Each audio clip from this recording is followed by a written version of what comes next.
লখিমপুৰৰ বাইপাছত পুনৰ সংঘটিত হৈছে ভয়ংকৰ পথ দুৰ্ঘটনা। নিশা সংঘটিত হৈছে এই ভয়ংকৰ পথ দুৰ্ঘটনাটো। লখিমপুৰ জিলাৰ চৰাইমৰীয়াৰ বাইপাছত ভয়ংকৰ পথ দুৰ্ঘটনা সংঘটিত হৈছে।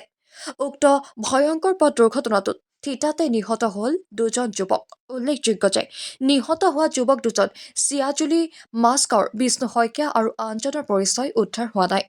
এখন ট্ৰাকৰ সৈতে মুখামুখি সংঘৰ্ষ হোৱাৰ ফলতেই এই পথ দুৰ্ঘটনা সংঘটিত হয় বুলি প্ৰত্যক্ষদৰ্শীয়ে জনাইছে। ইতিমধ্যে দুৰ্ঘটনা সংঘটিত কৰা ট্ৰাকখন আৰক্ষীয়ে জব্দ কৰিছে। নিউজ ডেস্ক ৰিপৰ্ট, ৰাজ্যৰ বাৰ্তা।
এই পৰিৱেশটো যদি চাই দুজন আৰোহী আহিছিলে ঘৰলৈ আহি আছে মই নিজৰ কৰ্মস্থলীৰ পৰা আৰু এখন গাড়ী ইয়াতে পাৰ হৈ গৈছে ট্ৰাক আৰু সেই ট্ৰাকখন পাৰ হৈ যোৱাৰ পিছত